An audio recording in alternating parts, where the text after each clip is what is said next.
I have a lecture planned, so it's got a strange title. It's not that exciting, really. The first part of it is the socialization of the value hierarchy, and the second is and the estimation of the magnitude of error. It's like you wouldn't think you'd come and sit in here to listen to that talk, really, would you? I'm not sure I would, but it is interesting. It's a very, very interesting problem. And here's part of what the problem is. The part of the problem I'm trying to solve. Part of it is how is your emotional stability tied up with your social identity? That's a really important question, and I think it might be the central question that I've been pursuing as long as I've been able to think intellectually. That might be the problem that I've been pursuing, because one of the things I've been interested in is why is it that people are so committed to their group identity, let's say, or their group beliefs, that they will, well, let's say, go to war to protect them or to spread them, or that they will commit atrocities, hypothetically, in defense of them. So it's a very interesting problem, because people, when people think about the motivation for war, for example, they often attribute it to economic causes, and that just never struck me as plausible. Sometimes it's plausible, but it's not a deep solution as far as I'm concerned. It's more psychological. It's our beliefs are important to us. And what does it mean? Well, there's a lot of questions there. What do you mean by belief? Exactly. Physicists generally don't go to war over their belief in one physical theory over another, so it can't be just as simple as belief. It has to be more complicated than that. And people are committed to their beliefs too, and it isn't obvious what commitment means. And so those are the things that I've been trying to unpack. What does it mean to have a belief? And what does it mean? Why is it important to you? Why is it crucial to you? There's something associated deeply. There's a deep association between belief and value. And so then that brings up another question. What exactly do you mean by value? So that's three hard questions. And so that's part of it. And then, so that's the value hierarchy question, part of it. And then the error magnitude problem is, well, let's say you go to a party and you tell a joke, and you think it's a pretty funny joke, and you tell your joke, and no one laughs, and in fact they look at you like you're rather odd. And then the question is, well, how should you respond to that? Like, what exactly does that indicate about you? I mean, does it indicate a minor flaw in an otherwise stellar personality? Because that's a possibility. Or does it mean that, like, you're a creep? Right? And maybe right down to the core. And, you could even think the less that you think that it means that you're a creep, the more likely it is that you are one. So, but, it's very hard to estimate the magnitude of an error. We have, how upset should you get when something that you don't want to happen happens? And it's very, very hard to figure that out. If you wake up in the morning and, you have a pain, say, in your side, or you're not feeling particularly well, it's like, well, how upset should you get about that? And one answer is, well, like maybe you're going to die in 3 months, Maybe that's the beginning of pancreatic cancer, and that's the end of you. And so maybe you should just be terrified into paralysis when you have a pain that you can't explain. Or maybe you should just brush it off and think, well, I'll get up and do what I usually do, and it's probably nothing. And sometimes you're right with the it's probably nothing approach, and sometimes if you don't go to the physician right away because you have some relatively trivial pain, then you're dead. And so this problem of estimating magnitude of error, importance of error, it's unbelievably difficult problem. And so I want to address both of those problems at the same time tonight. So that's the plan.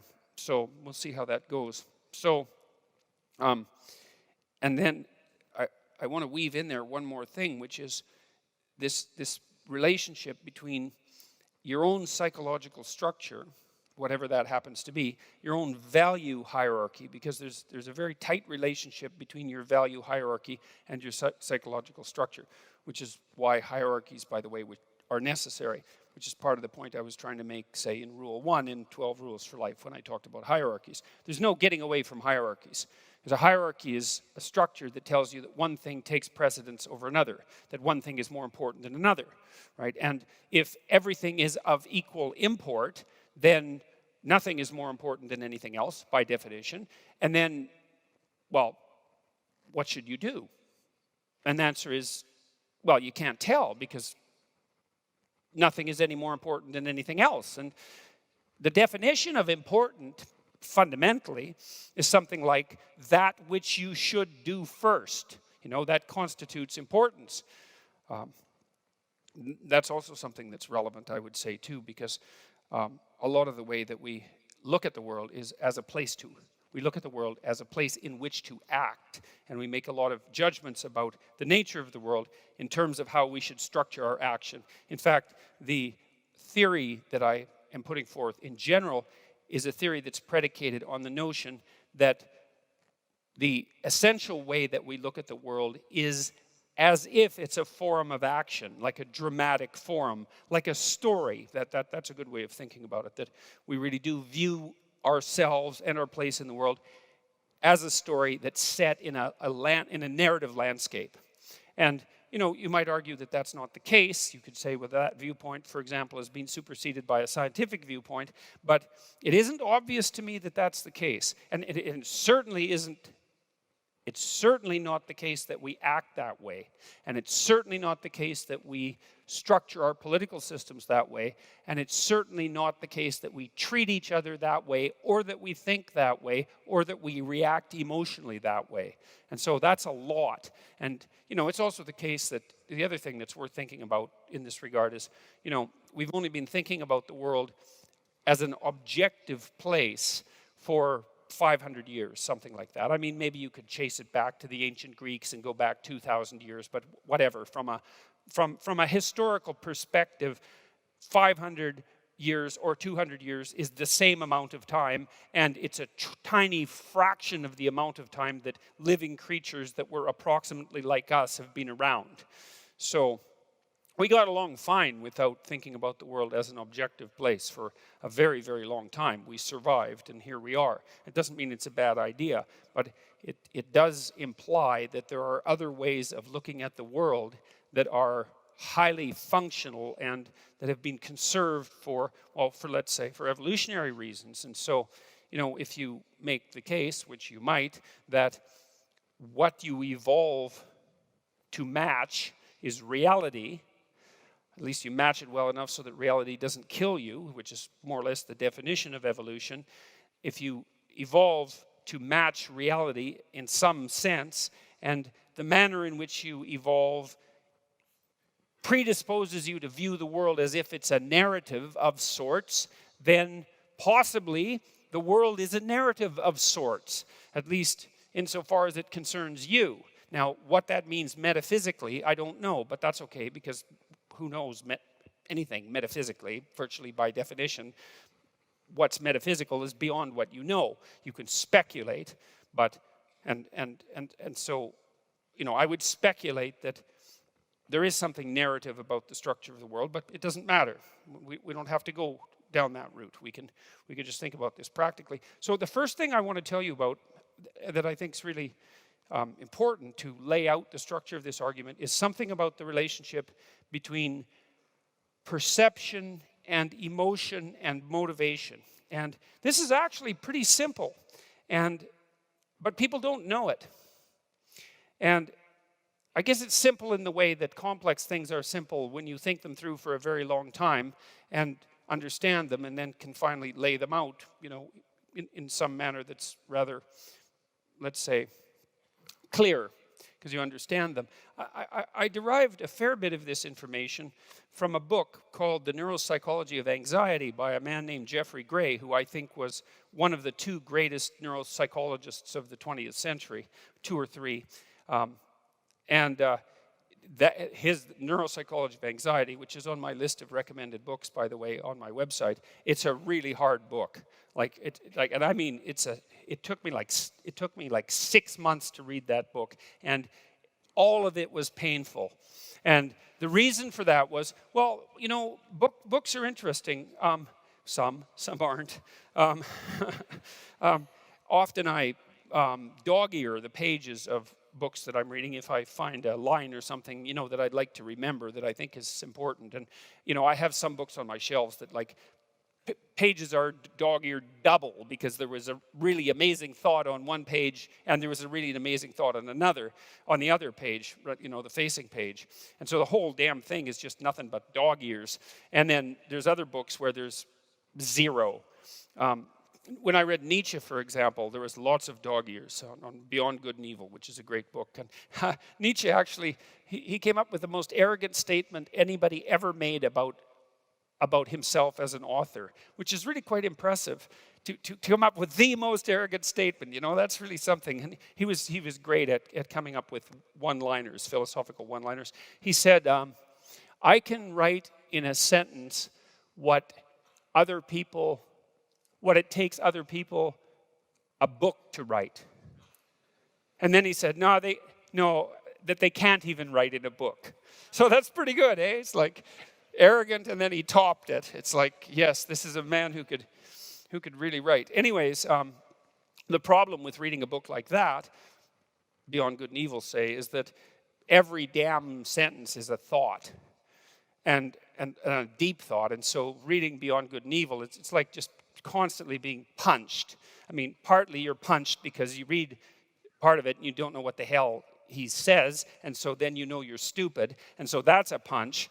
And then now and then you stumble across something you understand, and it's like, it's hard on you. He said he philosophized with a hammer, you know, that he was breaking things apart, and there's no doubt about that. So now and then you run across something you understand, and then that breaks you apart because you understand it, and it takes a long time to go through the book because you have to think about it, and God, that's not good.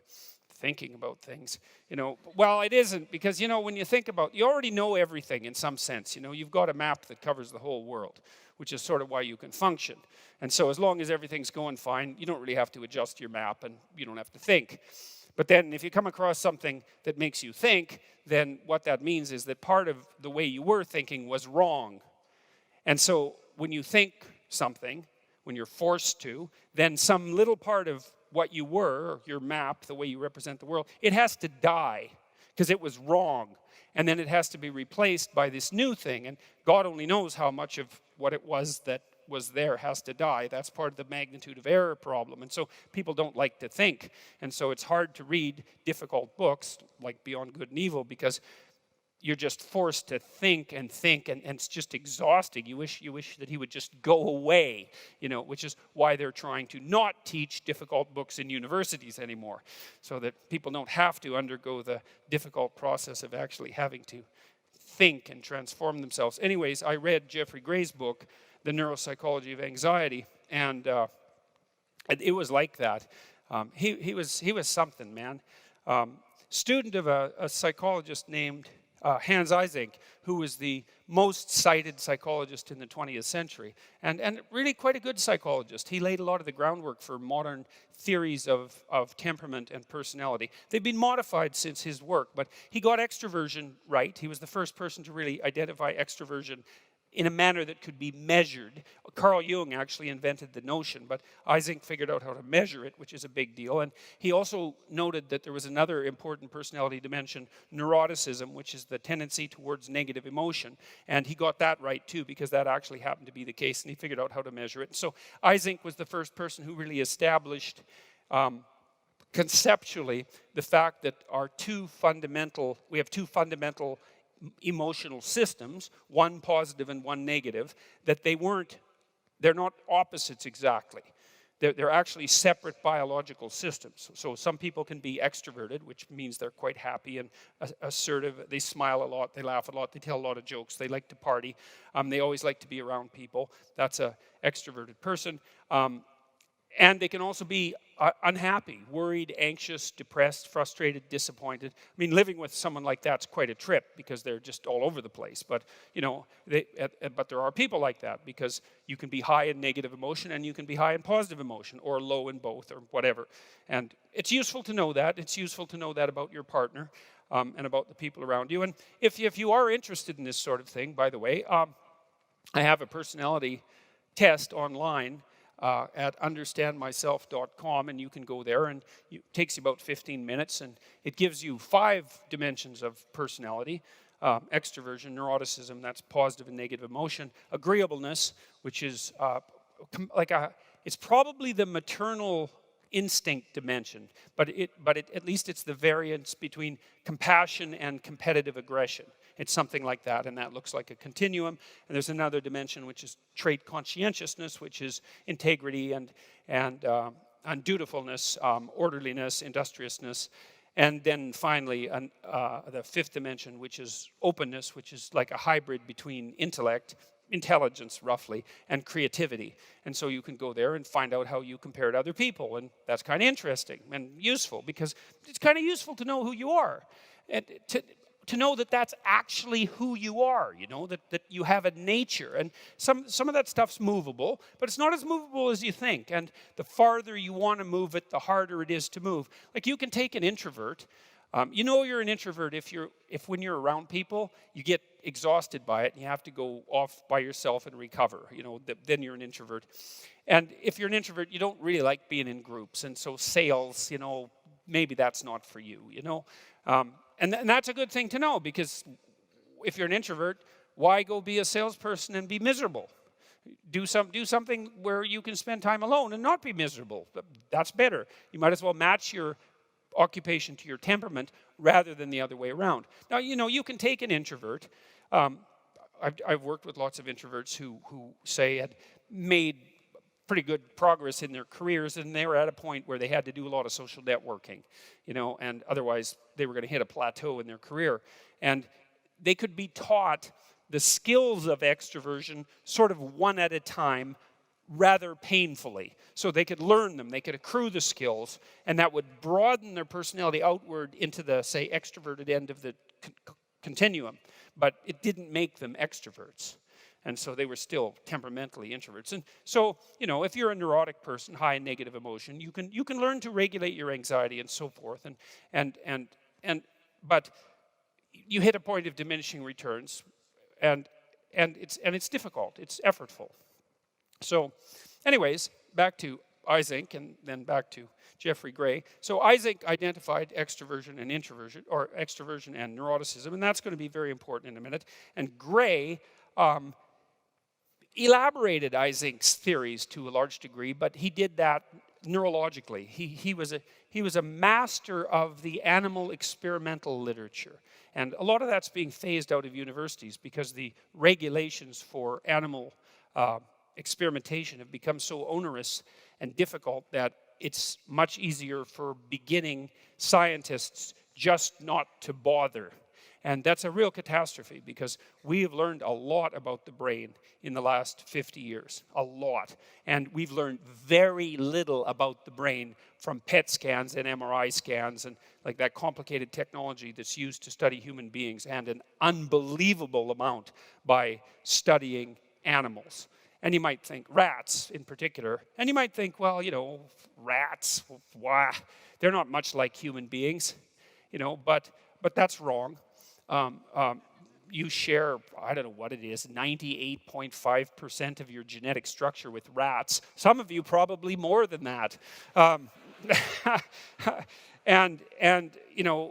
We haven't devolved from the common ancestor with rats from an evolutionary perspective that long ago. I mean, like it's millions of years ago, but it's short compared to how long ago we devolved, let's say, from, or we devolved, I think that's good enough, from amphibians. And so we're a lot like rats, man, and we have the same skeletal structure, and our brains are quite similar, and the neurochemistry is very, very, very similar. I mean, the neurochemistry is similar right down to the level of crustaceans, which is why I wrote about lobsters in Rule 1, because I thought it was so bloody amazing when I came across that literature to see that when lobsters are defeated in a social contest and they lose their hierarchical position, that they undergo neurochemical changes that are analogous to the neurochemical changes that human beings undergo. That's so amazing. And that the same damn drugs that help us, antidepressants essentially, also cheer up defeated lobsters. I mean, it's a staggering demonstration of the continuity of biology across, unbelievable spans of time. Critics have complained that I cherry-picked the data, but they don't know what the hell they're talking about. So they don't. I studied the serotonin system for a very, very long time, and I know perfectly well that one of the things that it does is monitor your position in a social hierarchy. And it's more important than that, because the serotonin system it's a master control neurochemical system. It's like the conductor of an orchestra. Everything in your brain depends on the serotonin system, which is why you think about it like an antidepressant decreases the rate at which neurons will reuptake serotonin. You need serotonin to modulate the way your neurons work. You take an antidepressant and the serotonin works a little longer. Okay, so what's the consequence of that? Well, let's say you're depressed. Okay, we got to think about being depressed for a minute. So when you're depressed, this is what happens. All you remember about the past is what's negative. So everything about the past is negative. All you can see in the present is what's negative. Everything about the present is negative. And nothing about the future is positive at all. And so that's interesting, because it means that something has shifted inside you, let's say neurophysiologically, that changes the way you view everything. Everything. Your entire past, the present, and the entire future. And what it essentially does is exaggerate negative emotion to a tremendous degree, that's depression, and suppress positive emotion. Now, there can be variance in that. Sometimes you see depressed people, and you can think about your own mood in this way. You might say, well, I'm not that sad, but I've just sort of lost my interest in everything. Okay, so that means that what's happened is your positive emotion system has been suppressed, because the positive emotion system is what gives you that interest in things, that pulls you forward to action, okay? And the negative emotion system, that's anxiety, that's a huge part of it. Frustration, disappointment, grief, pain, that kind of covers it. Anger as well, though anger is a bit complicated because it's half a positive emotion and half a negative emotion, which is why it feels so good to get angry, by the way, and why it also impels you to action, whereas most negative emotions stop you. So in any case, if your serotonin function declines, then all of a sudden everything is negative. You think, well, isn't that interesting? How the hell can it be that something can change within you that changes everything? And the answer has to be, well, it must be a fundamental system that's been changed, right? Because if it changes everything, it has to be a system on which all other systems depend.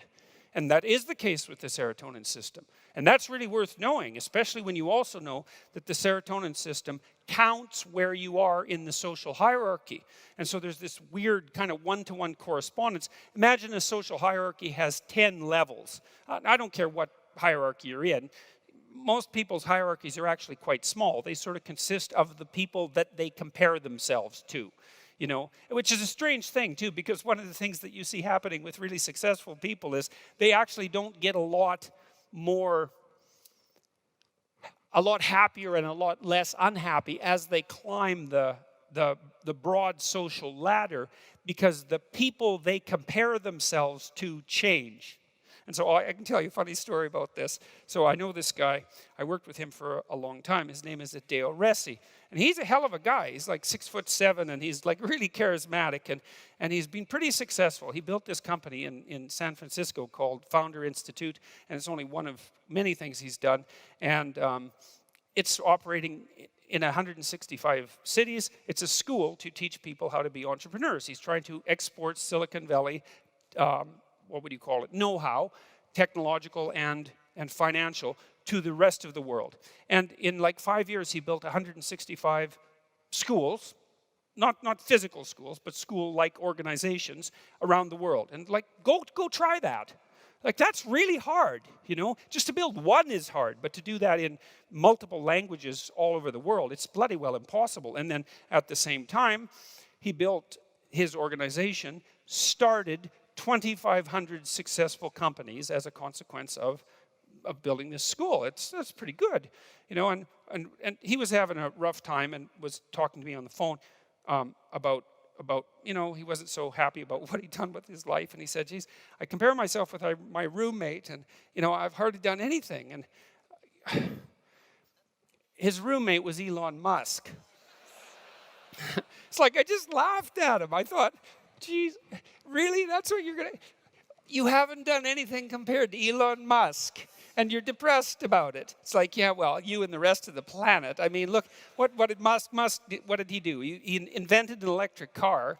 That's impossible. And then he made it work. That's impossible. And then he built an entire infrastructure to charge it, and that worked, and that's impossible. And they're good cars. And then he made them faster than any cars have ever been, and cheap, and so that's impossible. And then that wasn't good enough, so then he decided that he would compete with NASA, which is impossible, and build rockets at 1/10 the price they were building them, except bigger. And then he would shoot his car on his rocket out into space.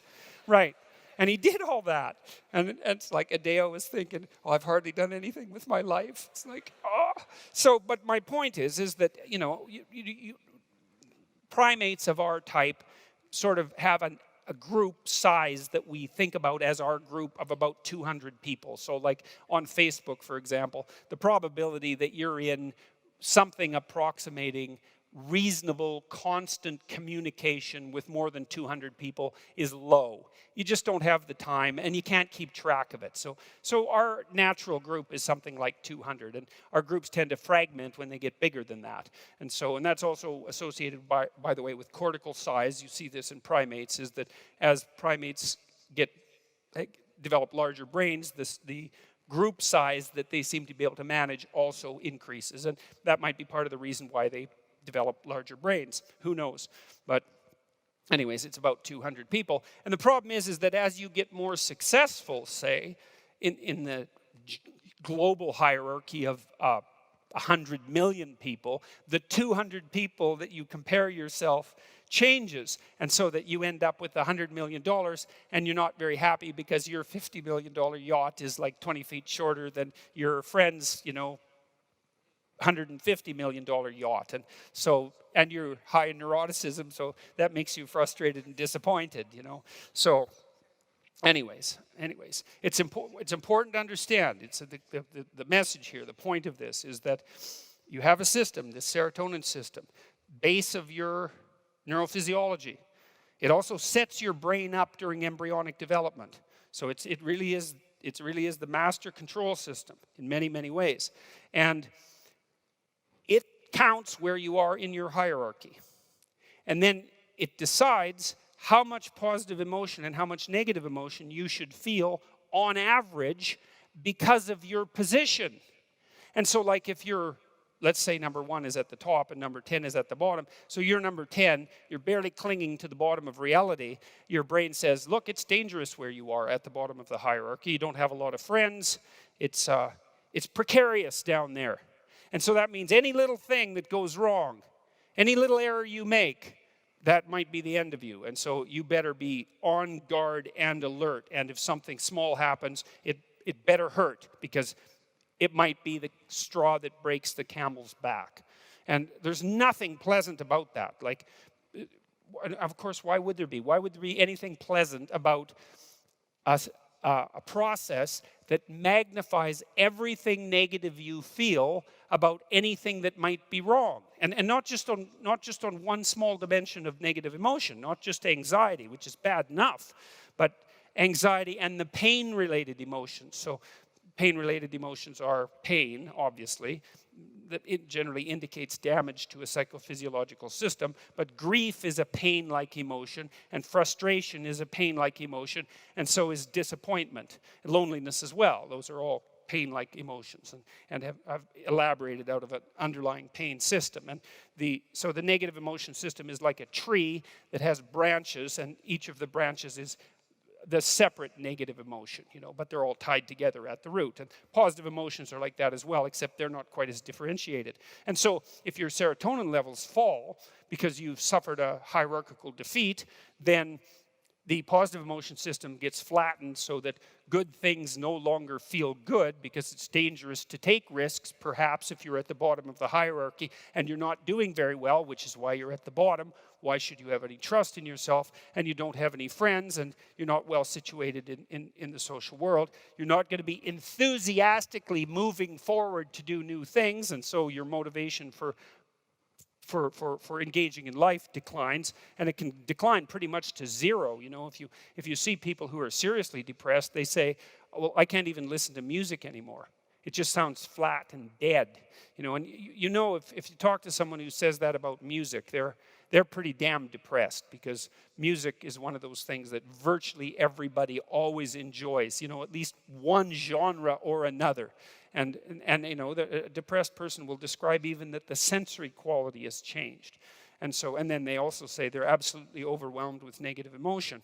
And so, okay, so that's a good thing. So that's a good, very interesting thing to know, is that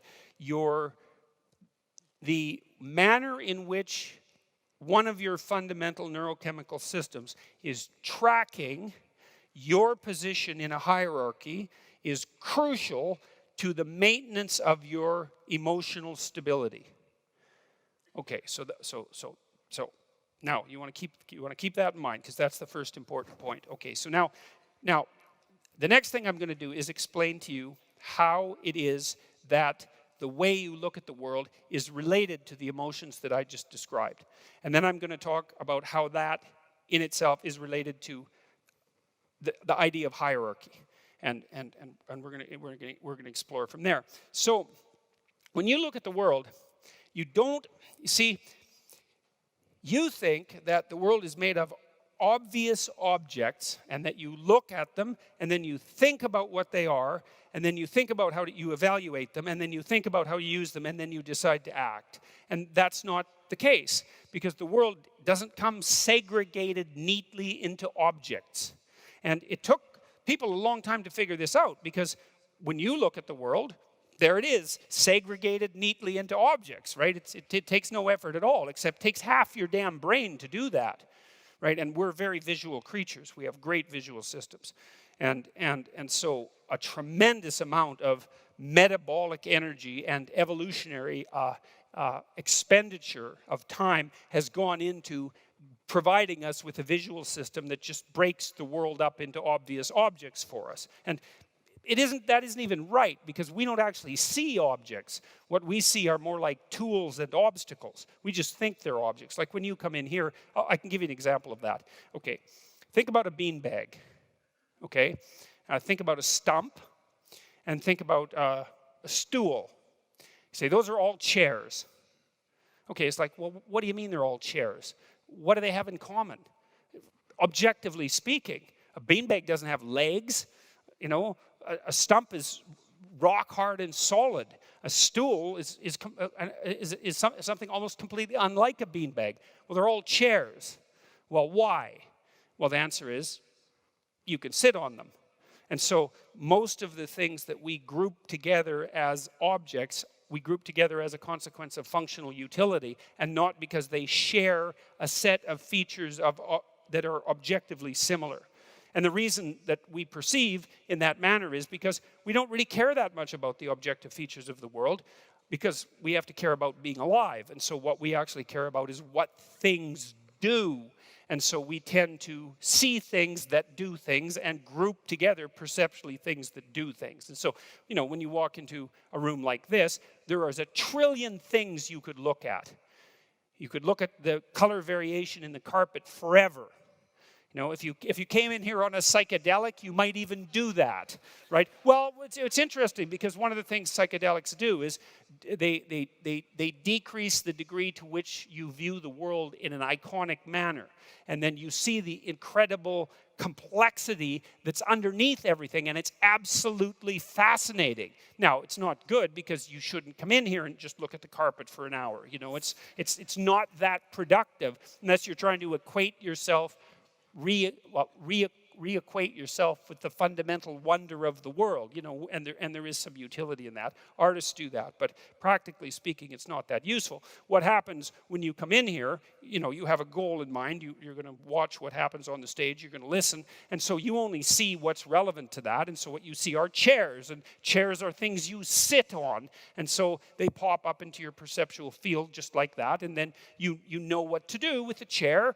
You sit on it, and partly the reason you know what to do with a chair isn't because you look at the chair and you think, oh, look, a chair. Because you didn't do that when you came in here, right? There wasn't a single one of you that came in here and looked at the rows here and said, oh, look, chairs, right? It's self-evident that they're there.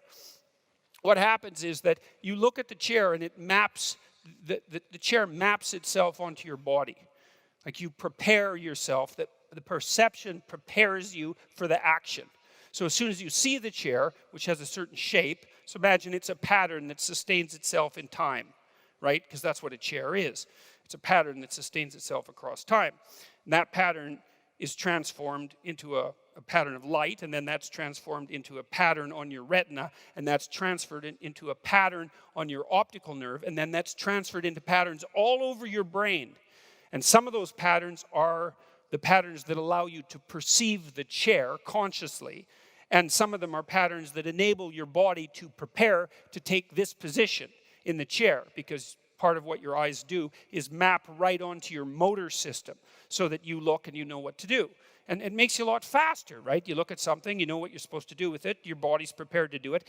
And that's kind of also what it means to understand something. You know, if you look at it and you know what it is, you know how to use it, it means you can just map the thing right onto your body. And so, people are very, very good at that. And especially as you develop expertise at something, you just get better and better and better at that. There are people that have certain forms of brain damage. Lermite syndrome, I think it was called, if I remember correctly, also known as utilization syndrome. And these are people who have a degeneration of the prefrontal cortex, which is the part of your brain that organizes your behavior, I would say, at the highest level of abstraction. So when you're thinking voluntarily about what you might do, and then you go do it, it's your prefrontal cortex that's thought that up voluntarily and then organized the rest of your brain to go do it. And so it kind of, one of the things it does is inhibit all the other things you might do. So one of the things that happens to people who have prefrontal damage, especially if it's on the right-hand side, is they get very socially inappropriate because they have all sorts of whims and motivations and emotions that would normally be inhibited by, you know, attention to context, let's say, and the desire for voluntary activity, and they lose that part of the brain, and so they get disinhibited. They can get disinhibited to the point where they have to be institutionalized or jailed because they start acting so inappropriately that they can't be controlled. And so, anyways, Lermite syndrome is utilization syndrome. And one of the things that happens to people who have utilization syndrome, let's say they're in an old folks' home, maybe it's a consequence of a degenerative neurological disease, and they're walking down the hallway and there's an open door. And they walk through it. They can't help it because what do you do with a door that's open? You walk through it. Now, you don't if you're doing something else, right? But if you're not doing something else, because you haven't got the part of you that is helping you do something else, then the object just tells you what to do. You know, and you see this with little kids too, because whenever you present them with an object, you know, they grab it right away. They often grab it and put it in their mouths. And they do that because their mouths are already wired up completely when they're born, right? Both from a sensory perspective and from a motor perspective. And so kids are always cramming things into their mouth so that they can investigate them with their tongue and map what they are. It's important for them to, well, that's how they learn about the world. And so, anyways, if you have utilization syndrome, you can't not utilize things. So you can hand someone a bottle or a cup of water who has utilization syndrome, and they're not thirsty, and they'll drink it because it's a cup of water. And what is that? It's not an object. It's a thing to grip and drink. And it's how else can you look at this? This isn't a cliff. It's a falling off place, right? And if you're one of those strange creatures who just think it's a cliff, and you're, I don't know, you're abstracted in thought, and you walk off it, then you're dead. It's a lot better to perceive it as a falling off place, which is what you do, because you know what it's like. You go somewhere that's steep, and you kind of play with the edge a little bit, and you can feel the falling off place map itself on your whole body. It's kind of a strange, I suppose, an interesting experiment to play with that. You might be back here and you think, yeah, that's not too bad. I wonder if I can get a little closer, and maybe you can, and maybe you can get too close, and then you're an evolutionary mistake. So, but you get close enough. Maybe you peer over and you think, yeah, that's enough. And you can feel the falling off place map itself onto your body. And that's how you perceive with your emotions and your motivations and your action systems way more than you think. So it isn't object, picture on your eye, picture in your brain, thought, emotion, and then action. That's not how it works. You're representing the world at multiple levels in your nervous system at the same time. And you need to. And one of those levels is emotional. So here goes for the emotional part. Now, look, and this is just as important as the serotonin idea, I would say, which means it's really important, because the serotonin idea is really important to know that your position in the social hierarchy determines the balance between your positive and negative emotion. That's like a crucial insight into human behavior, and that we have a positive emotion system, and that we have a negative emotion system, and that they're separate. Those are unbelievably important discoveries, all made, by the way, virtually all made by animal experimentalists, just so you know, because they deserve some credit. So now the issue is, how is your perception related to your emotion? And so it looks like it, and this is much of this I learned from Jeffrey Gray. Now, Gray was a student of Eysenck, but he's also a student of someone named Norbert Wiener, who was a cyberneticist at MIT. He established the field of cybernetics, and he was one of the first people he was one of the founders of computational science. He was a big deal, Norbert Wiener, and his work had tremendous impact on all sorts of fields. And he was trying to figure out how to generate autonomous self-correcting systems. So let's say intelligent systems, and us among them, because we're autonomous self-correcting systems. And so Gray knew about Norbert Wiener's work, and he integrated that with Eysenck's work, and then with all this psychobiology, and he came up with a lovely set of ideas that are extraordinarily useful. And so here's one of them. We live inside, we perceive, this is part of perceiving the world as a story. We perceive the world as a place to go from one location to another. So you can imagine that we're on a journey. That's our life, is a journey. And it might be a 10-minute journey. It might be a 15-minute journey. It might be the journey of a week. It might be the journey of a month, or the journey of a lifetime. And, maybe what you would want is that the journey of a minute and 10 minutes and a week and a month and a year culminate into the journey of a lifetime. You could imagine that you would want some continuity across all that, so that there was some integrity to your existence, so that each part of what you were doing was related in some intelligible way to the whole. That would be an ideal. When you think of someone as being integrated, right, as having character, something like that, that's really what you mean. You mean that all the parts of what they do fit somehow into an integrated whole. And so that's kind of interesting to know too, because if you have a value system that's well structured, then all the little things you do are part of the big thing that you're doing, whatever that big thing is, and you are doing that big thing. Okay, so that's another thing to keep in mind. Now, so You're looking at the world. You're a creature of action. You have to be a creature of action because you have to act in order to live. Because if you don't act, well, then you fall apart and you're overwhelmed by despair and negative emotion and you starve to death and you die. And so not acting, not an option. So unless you're willing to take the consequences I just described. So you better look at the world as a place to act. And so how do you act? Well, you're somewhere. You should know where you are, by the way. That's very helpful psychologically. You know, imagine you have a map, you're in a car, and you don't know where you are. You're trying to get somewhere. The map's not helpful because you don't know where you are. And so even if you know where you're going, but you don't know where you are, the map isn't useful. And the same really does apply to your life. If you don't know where you are, it's very hard to map out where you're going. And, well, that has consequences for emotion as well, because going somewhere is actually what activates the positive emotion system. That's what it's for. The positive emotion system is to facilitate movement forward to a better place. That's its function. So that's so interesting because it means that if you're not moving forward to a better place, then you don't have any positive emotion. And so there's another conclusion that you can derive from that too, which is that if you don't have a value system, you don't have any positive emotion. Because a value system is what posits that one thing is worth doing more than another. And if one thing isn't worth doing more than another, then you don't have any place valuable to go. And if you don't have any place valuable to go, then you don't have any positive emotion. And so when people are criticizing hierarchies, which they do a lot, especially politically. There shouldn't be hierarchies. It's like, really? There shouldn't be hierarchies, eh? Well, how is it that you propose to look at the world?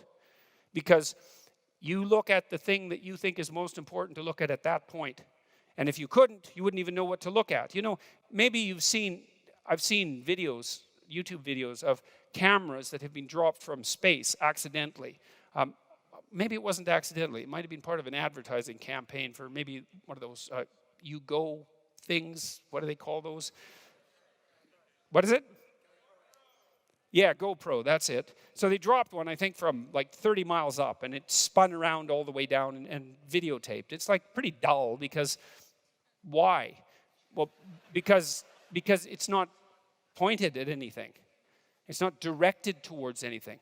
Like it's a perfectly objective portrait of reality that's absolutely pointless, right? Because nothing is zeroing in on anything.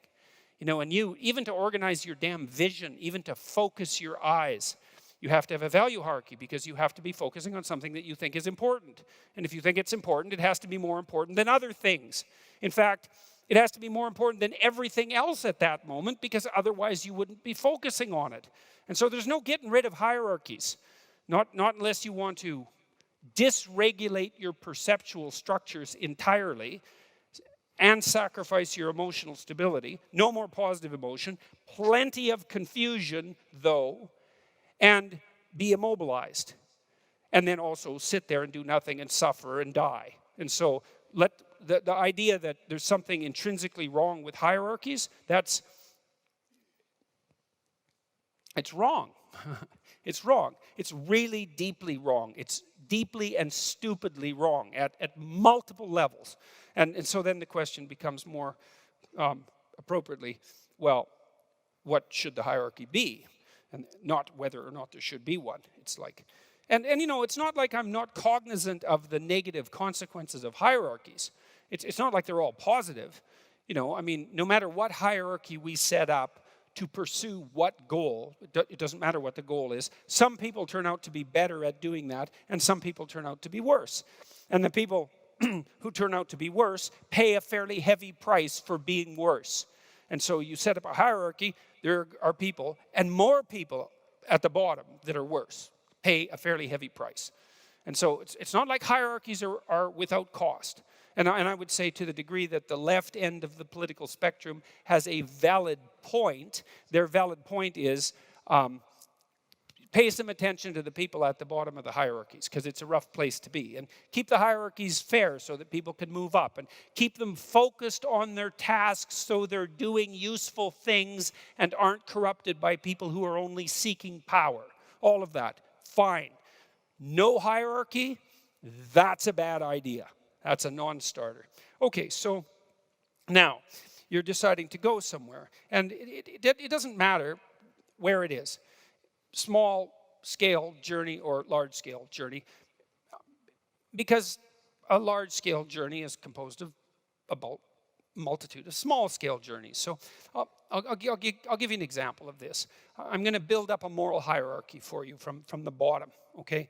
And here's one of the things that's kind of cool about doing this, because it actually solves, to some degree, the mind-body problem if you do that. And so if you're sitting there thinking, geez, I wish that I could solve the mind-body problem tonight, then, maybe tonight's your lucky night, because maybe that's what's going to happen.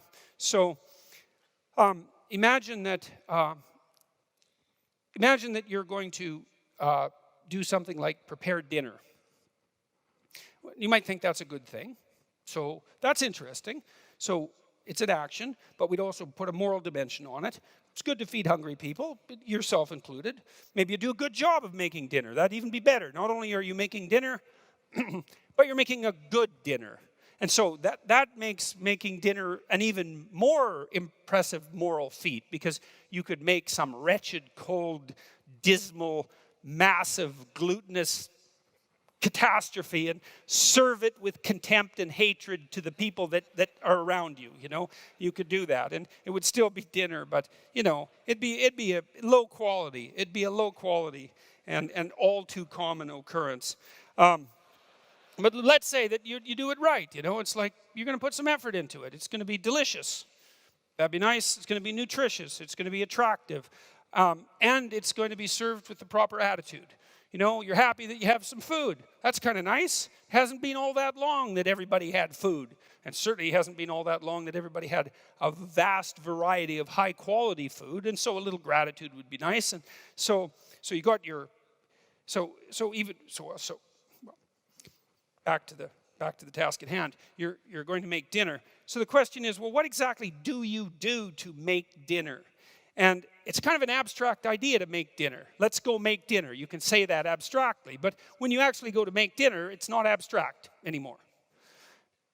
You go into the kitchen and you open the refrigerator, and that's not abstract, right? That's not mental, it's physical. You're interacting with the world. You grab the door handle on the refrigerator and you open it. And you don't really know how you do that. I know you know how to close your hand and move your arm, but you don't know how to close your hand and open the door.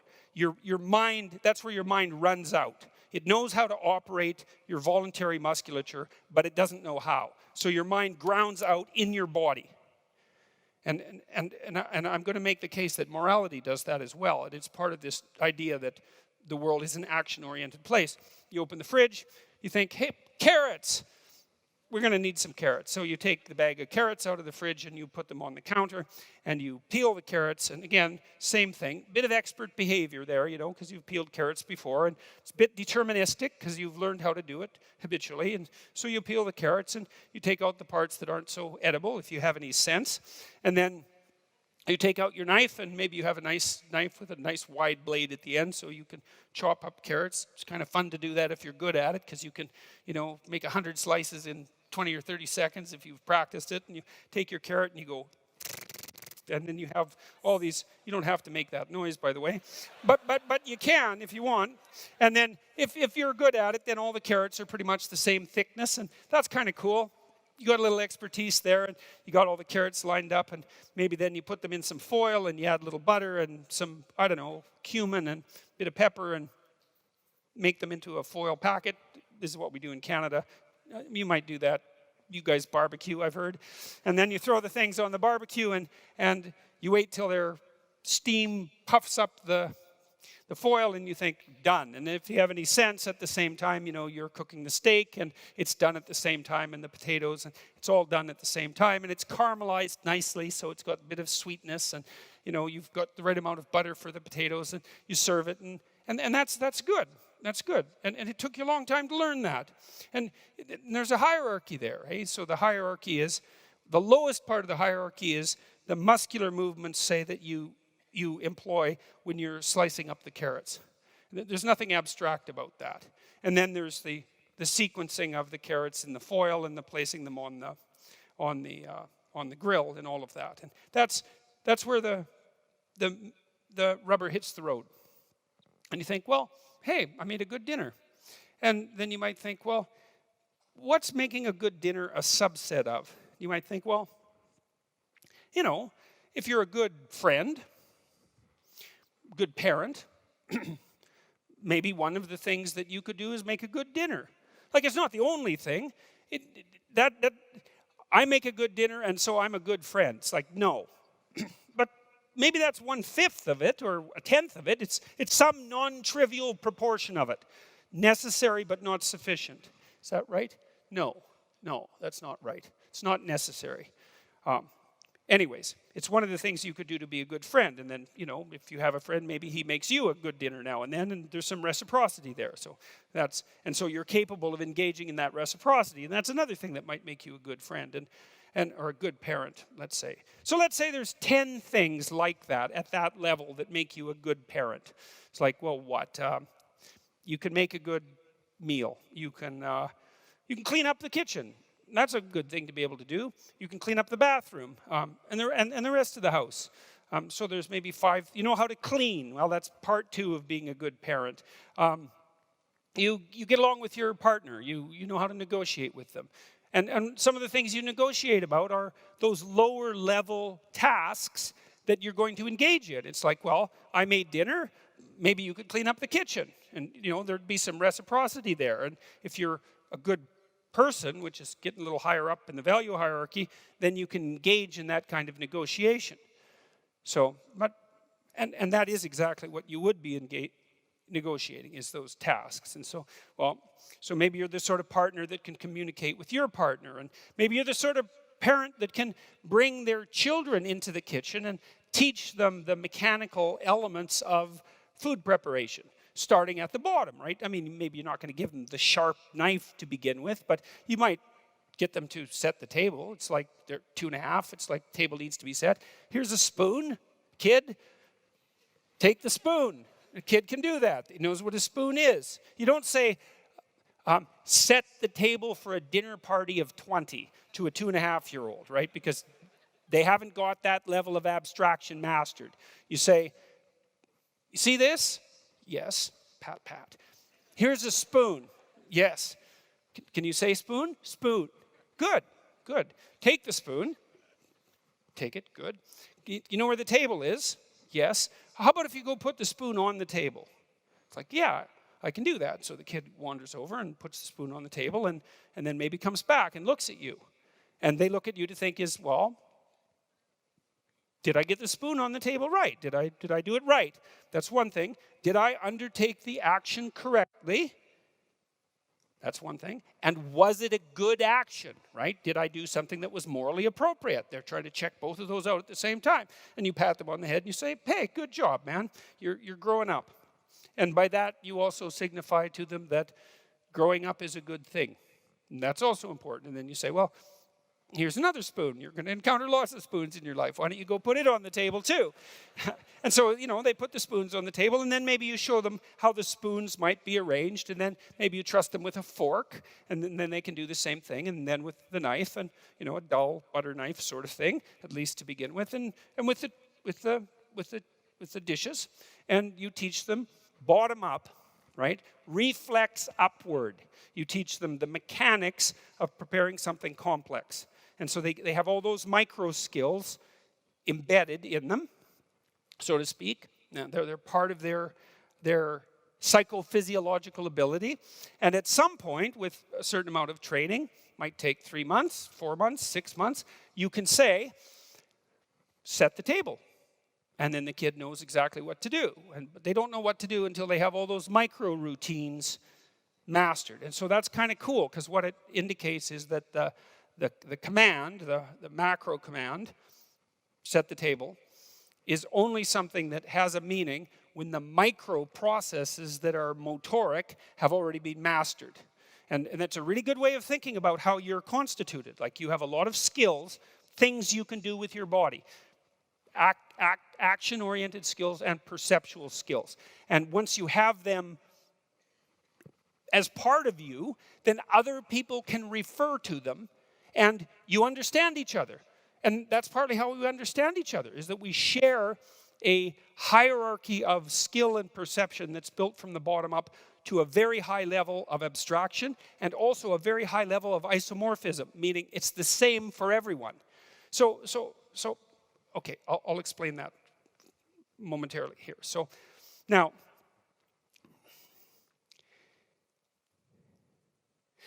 we already established that you have to do things. And I'm going to elaborate on that claim a little bit. So you have to do things. And you have emotional systems that help you decide whether you're on the right path. Because if you have to do things, you're on a path. And if you're going somewhere, you better be on the right path. And so then you need something to tell you whether or not you're on the right path. And that's what your emotions do. Your positive emotion and your negative emotion. They're orienting systems that tell you whether you're on the right path. And the path is defined by the goal. So you need a goal. So that's the first thing to think about. It's really, really, really, really important to think about this. If your life is not the way you want it to be, it's possible that your goal is not what it should be.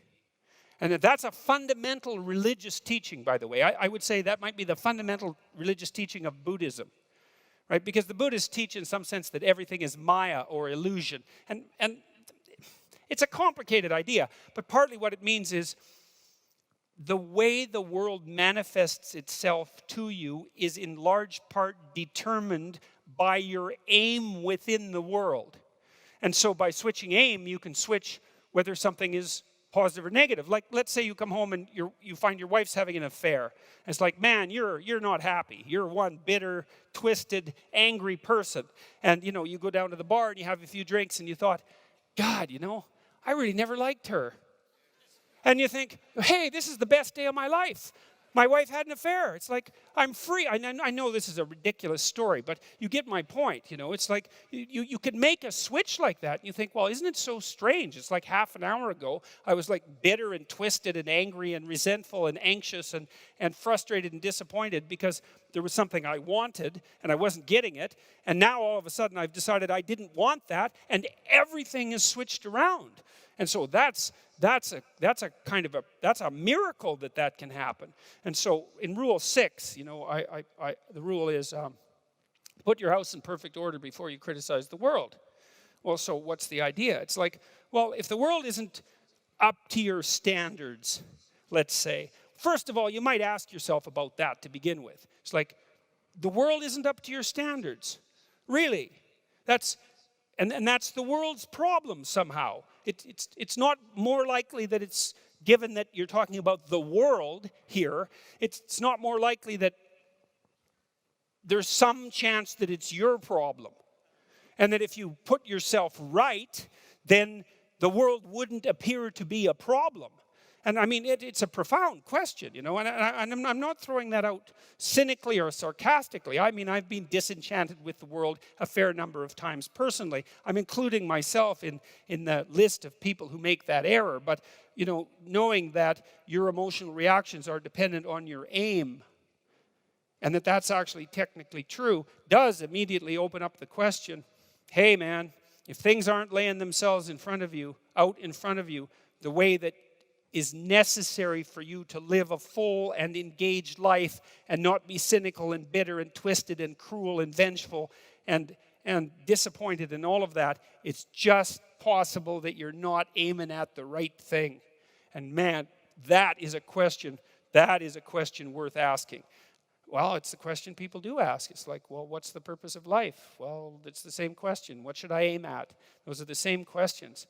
And, if what you're aiming at is producing nothing but unrequited misery for you and everyone else, and it's a downhill bloody spiral into something approximating hell, then there is some possibility that you should think that perhaps your aim is off. So, and I don't want to overplay my hand on that either, too, because I know perfectly well that, if you're suffering, if you're depressed, if you're miserable, it might be a consequence of really bad luck. Like people get sick. And good people get sick, right? Everyone knows that. Good people, they get sick and they die. And so you can't say, well, if you're miserable and sick, it's because there's something, bad about you.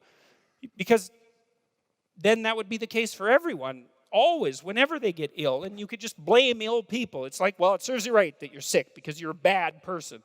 It happens a lot, actually, with ill people, and it's an unfortunate thing. So I know there's an element of chance to all this. And I don't want to downplay that. We are dust in the wind, to use a terrible cliche from a 70s rock song. We're blown hither and thither by events that are somewhat beyond our control. But that's still not the point. The point is that to a large degree, you can determine the manner in which the world manifests itself to you by changing your aim. And so then that opens up the entire domain of philosophy. You think, what good is philosophy? And people think that all the time. What good is philosophy? It's like, hey, philosophy is about value. Well, what use is value? Well, value determines your aim. Well, who cares what your aim is? Well, your aim determines the manner in which the world lays itself out to you emotionally. Well, who cares about that? No one says that. The argument stops there because no one, especially no one who's been seriously hurt or seriously depressed, like in pain, no one ever says, oh, well, who cares about that? Because if you can say that about your pain, all that means is you actually haven't been in pain. Because if you're in enough pain, you will not say that, that's for sure. So, you need to know what to aim at. So, now you aim at something, you've got a goal, and then you see that you're making progress towards the goal. That's a good thing. That makes you happy.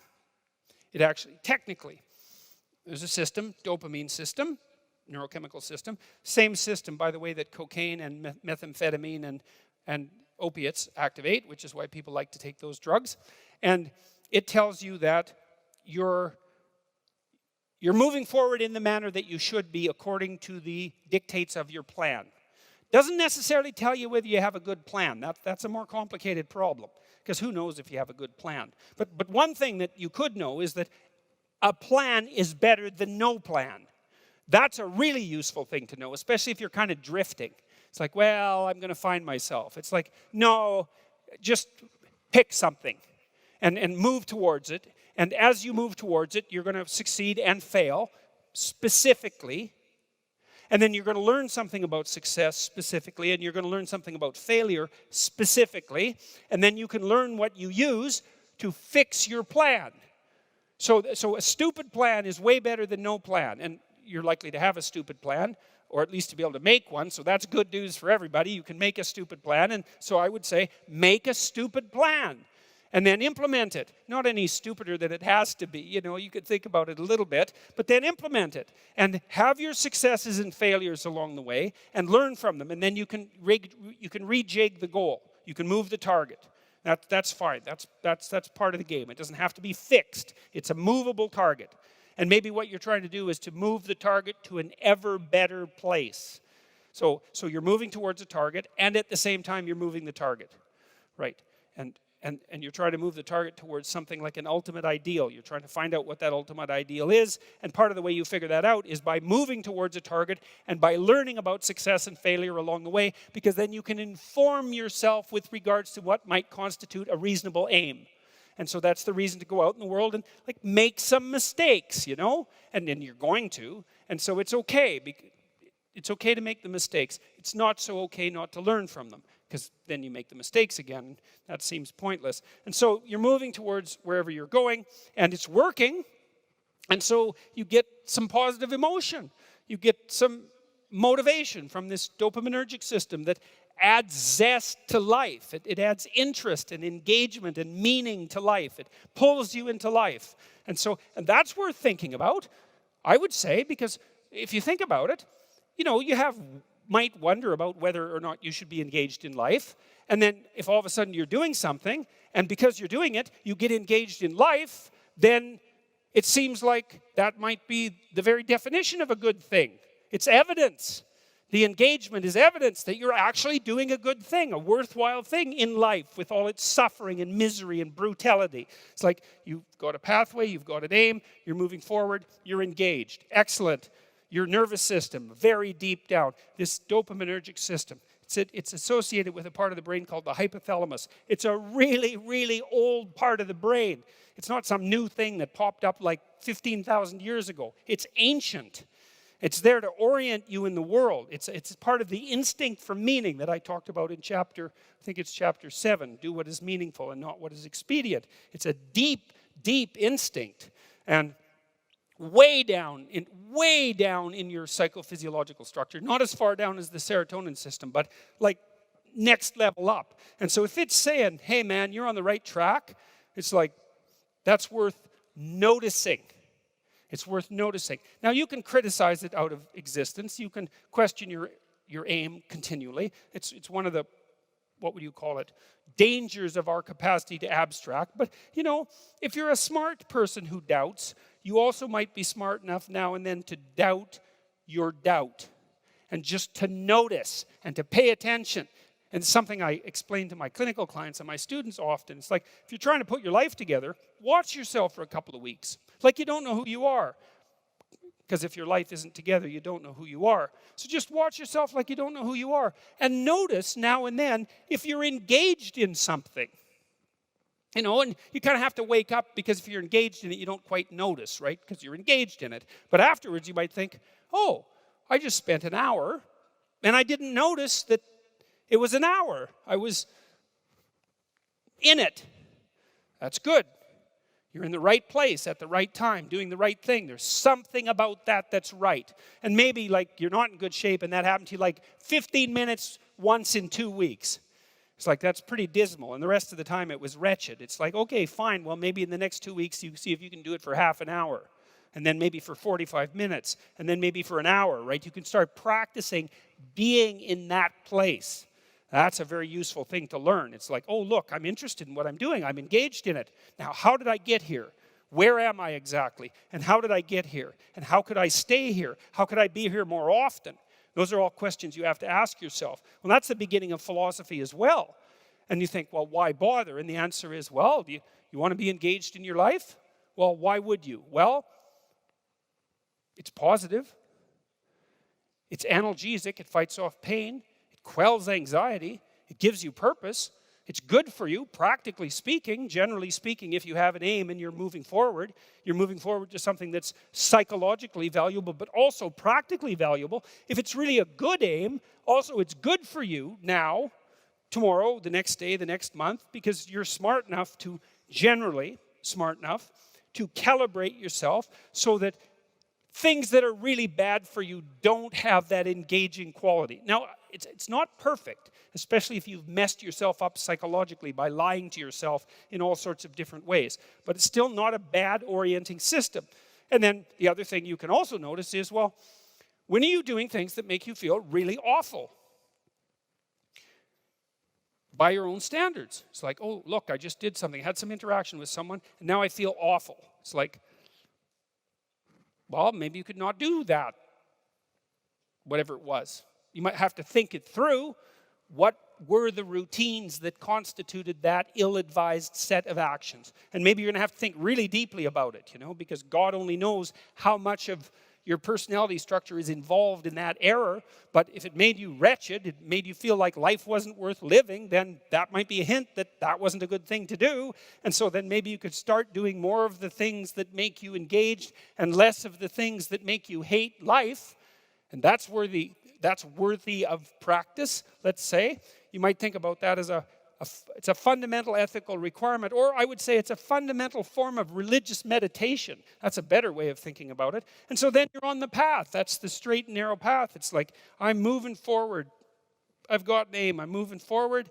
As I move forward, I'm engaged. It's bloody well worth walking down this pathway. And, on the left of me is terror and horror and hell and pain, and I'm avoiding that. And to the right of me, perhaps, is ego and arrogance and the things that can get out of control with regards to positive emotion. But I've got that balance right. I'm on the right pathway. Okay, now we think about what might constitute the right pathway.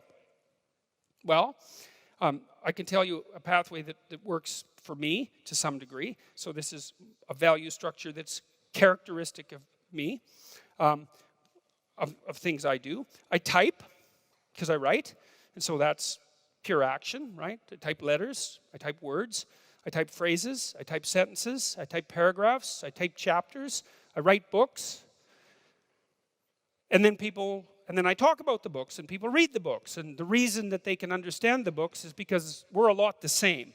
You know, like, there's a lot of things that have to be the same about you and me before I can write a book that you can read. And I have to be able to take them for granted.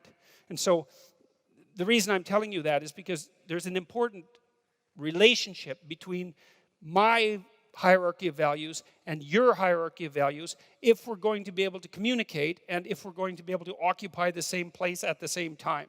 You know, so if I'm writing a book like 12 Rules for Life and it has a discussion about what constitutes the good in it, then I have to start with the presupposition that we share some fundamental intuition about what constitutes the good, or my words will fall on deaf ears. Okay, and it's partly because, and this is maybe the relationship between the social world and the psychological world that I wanted to talk about. As I build up my hierarchy of skill and ability, perception and emotional regulation, you know, from slicing carrots upwards, you know, I'm a good cook, I'm a good parent, maybe I'm a good man, maybe I'm a good person, you know. And all of those cover a broader and broader range of abstractions and abilities. There has to be a relationship between that and what other people think. You know, because, look, if you teach your kid to set the table, and then he goes to someone else's house and sets the table, and he gets a swat. It's like, well, what's the consequence of that? Well, the consequence of that is that the kid is going to be unhappy. Well, why?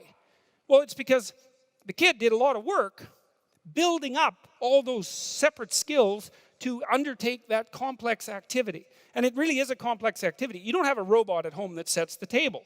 You know, you have a cell phone and it's smart, but it can't set the damn table. It's complicated to do that sort of thing. And so your kid had built this complicated neurological structure as a consequence of reward, primarily, because reward helps build neurological structures. Built this whole structure, and now what he's hoping is that all the work that went into building that structure is something that other people will appreciate as well. So that's where you need the isomorphism between the intrapsychic structure, the psychological structure, and the social structure, which is why we have to have a shared social reality. This is partly why I think the postmodernists went off the rails so badly with their insistence that the world was only language. It's like, it is in some sense very important that you construe the world the same way I do, even though there's a very wide range of ways of construing the world. We come to some negotiated agreement about what's good and what isn't, so that when I do things that I think are good, you also think they're good, so that I get rewarded for my good behavior and I get, let's say, punished for my bad behavior, because that's often a relief as well, by the way. And so we have to have our own internal structure of values that we're pursuing, because otherwise we don't have any meaning in our life, and that's no damn good. And then it has to be nested inside a shared structure of values that's similar, so that when we act out what we have learned to be good, we're treated by the world as if that's good. And then we have peace. That's a definition of a functioning political system.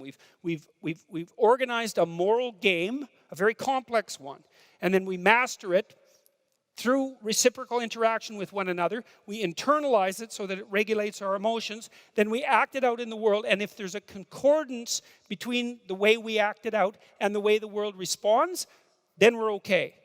Because there's nothing more disturbing to you than to act out a high-order moral good. Let's say you're working really hard at your job, for example, and you're hoping for a promotion. And let's say you deserve a promotion by all reasonable standards, and then you don't get one. You know, it's given to, I don't know, it's given to the boss's mistress or some damn thing. Or, you know, it's given to someone who doesn't deserve it by the canonical rules of the moral game. And all it does is devastate you. And the reason that it devastates you is because it disrupts the relationship between the internal moral hierarchy that you've built and the collective hierarchy, and everything you have is staked on maintaining that isomorphism. You know, and it's the same even in intimate relationships. You know, if you do something good for your wife or your husband, you know, you go out of the way maybe to make a nice meal, and they come home and they punish you arbitrarily for some tiny fault, maybe with the dinner, it's very disheartening. And the reason is it violates your faith, first of all, in your own intrapsychic hierarchy, second, in the structure of the social hierarchy, and third, in the match between them. And it's the match between them that's really important. We do not like mismatch between what we expect, especially in terms of reward, especially when we've really worked at it, and what we're delivered, right? And so that's partly it's partly a complicated explanation of how we regulate our emotions. You know, we regulate them by aiming. That's important. We regulate them by walking the straight and narrow path, but then we also regulate them by being fortunate enough to be in a situation where if we walk the straight and narrow path properly, then other people respond positively to us.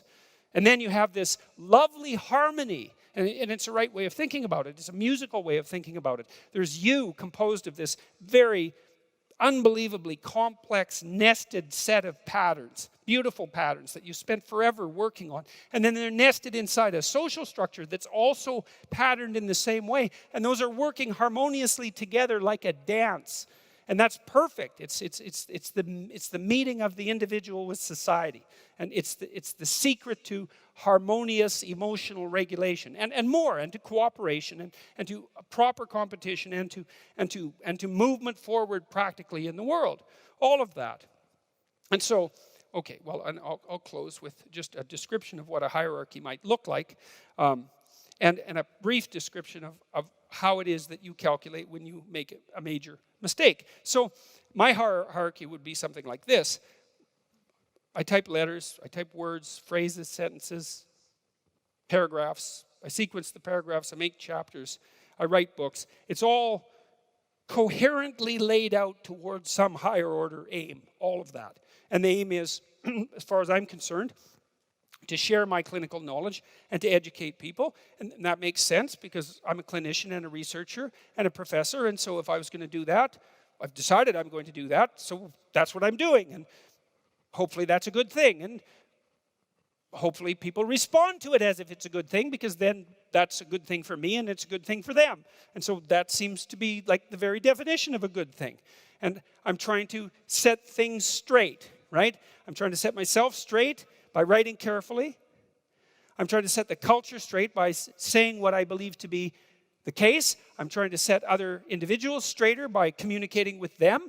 I'm trying to ensure that we can live more harmoniously in our culture and in the world. And you think, well, those are good things to have at the outermost reaches of your value hierarchy.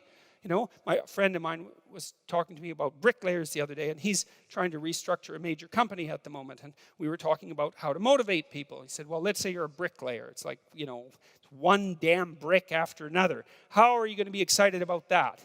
Well, let's say you're a medieval bricklayer, right? And it's 1500, and you're working in one of the great early Renaissance cities in Europe. And it isn't a wall you're building, it's a cathedral.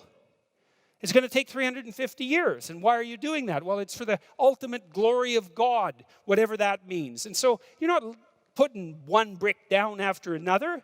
It's like you're involved in this unbelievably complicated moral structure that stretches all the way up to heaven itself, so to speak. And each of your minor actions, you know, your local actions, is imbued with the spirit of that entire moral structure. Well, that's a philosophy. It's like, well, do you have a meaning in life? What's the meaning of life? Well, hopefully it isn't just unrequited suffering and malevolence. We could dispense with that as much as possible. That might be a good start. But then to aim high, well, that seems to be reasonable. To aim as high as you can. And we've laid out things that could be aimed at. You could constrain yourself, you know. There are things you're not doing and things that you shouldn't be doing. You stop doing the things that you shouldn't be doing and start doing the things you should be doing. That's a good start. Wake up enough so that you can set the structures around you right. It's your moral obligation as a citizen, your responsibility, and your divine duty, I would say, from our cultural perspective, because in the West, everyone is regarded as a sovereign individual. The fate of the state, a sovereign individual on whose shoulders rests the fate and the health of the state, right? That's the fundamental presupposition. Otherwise, well, why do you get to vote? Just to make a mistake? Well, no, that's not it. You're supposed to be awake so that the ship of state continues to move forward in the appropriate direction. And somehow we've decided that's up to you. Why? Well, because we've also decided, hey man, you can do it. And not only that, no one else can. And so that's something to know and might be something to take seriously. It's like, who knows what the hell you'd be if you got your act together. And I think you would be. Like, you'd be a force to contend with, you know? You'd have constrained the malevolence in your own soul. And you'd have started to take advantage of the potential that's around you. And to build yourself out of that potential into God only knows what, you know? And then maybe with that wisdom, you can set the structures around you in order. At least more in order than they are.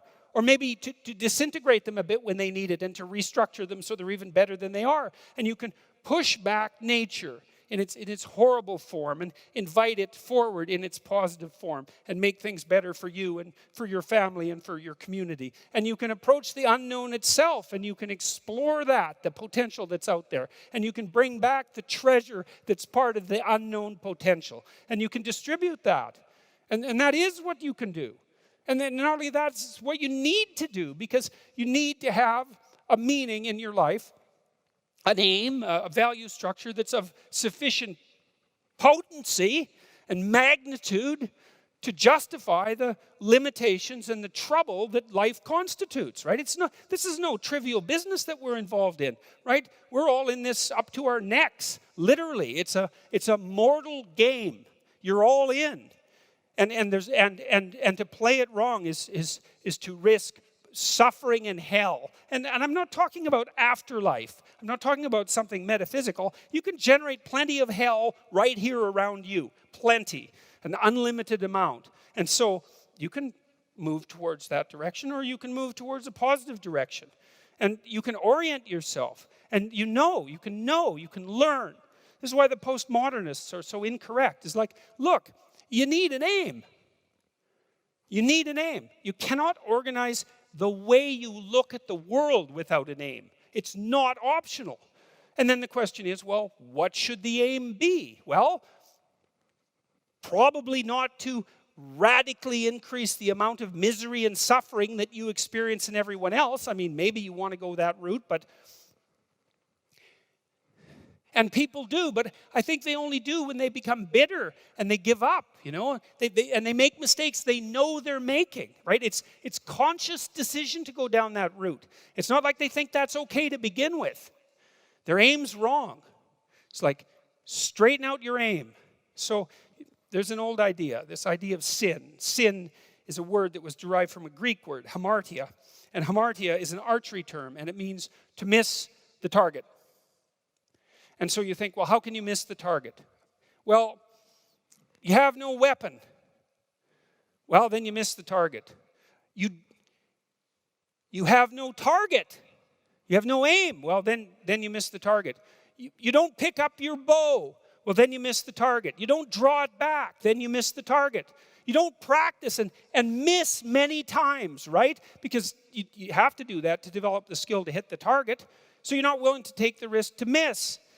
You do none of that. And so you miss the target. And that's the sin. And then you miss your life. And then what happens around you is that, well, there's far more hell than there has to be, and there's much less heaven than there could be. And it's on you. And that's part of your, what would you say, your divine value, let's say, that sets you aside along with everyone else as something, someone, some being that even the law itself has to respect intrinsically. And it's marked out in our culture by the sovereignty that you possess, and the notion that there's something in you that's made in the image of God, something that can confront the unknown and to create habitable order out of chaos and potential, and to do that properly. And that's all true as far as I can tell.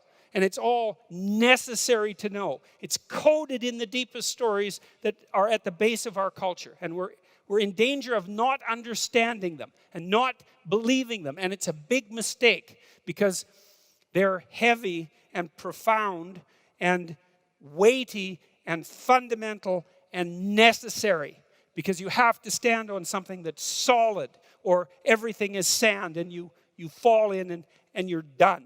And so is everything around you. Well, so that's, what was the name of the talk? What was the name of the talk? I don't even remember what the hell I titled it now. Part of it is, yes, the relationship between your internal psychological structure and the social world. That was part of it.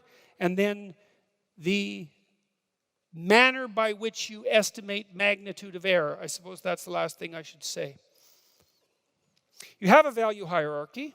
We already described what that is, ranging from the trivial motor actions that you undertake to the highest order aims. What makes you upset? Your determination of how far up in the hierarchy the error you have made has disrupted things. So you tell your kid, you didn't put that spoon on the table quite right. And then they're a little upset, but it's whatever. You twist the spoon, it's fixed. Or you say, you're a rotten kid, and you've always been a rotten kid, and I don't see that there's much hope for you in the future. It's like, well, people do that when they argue with people they love, and they do that quite a bit. It's like they're taking them out at the highest level of their value hierarchy, right? And that makes people really upset. And the reason for that is, well, it wipes out their whole map.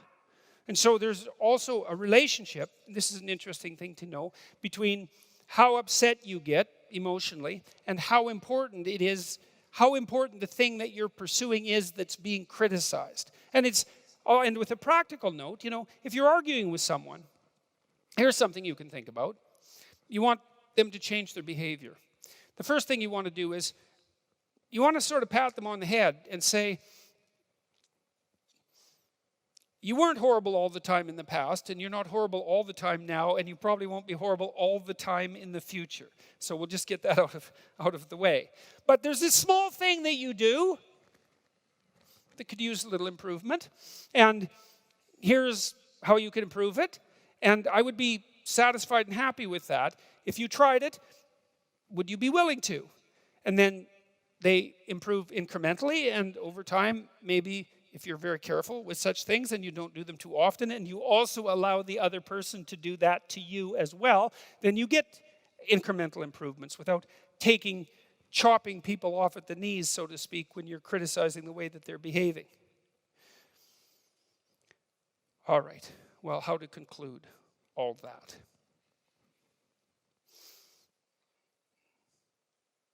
You can't look at the world without an aim. Literally. You can't even perceive it. You cannot regulate your emotions without an aim. The better your aim, the more precise your aim, the more elevated your aim. You remember in Pinocchio, when Geppetto wants to turn Pinocchio into a real boy, he wishes on a star. It's a strange thing, eh? But everybody just accepts it. It's like, well, yeah, if you've got a puppet, you just made a puppet, and you want to turn it into a boy, the logical thing to do is open the window and wish on a star. Everyone knows that. It's like none of that makes the least bit of sense, obviously, except metaphorically, but we do understand it because we can watch that and it makes sense. There's something magical about it. And there is something magical about it. Because the truth of the matter is that if you want to transform something that's nothing but a wooden-headed puppet into something that's a fully functional, autonomous, moral, autonomous individual, then what you do is you elevate your eyes above the horizon to the highest point of light that you can perceive, and you aim at that. And that works. And that works for you, and it works for your partner, and it works for your children, and it works for the world. Thank you very much.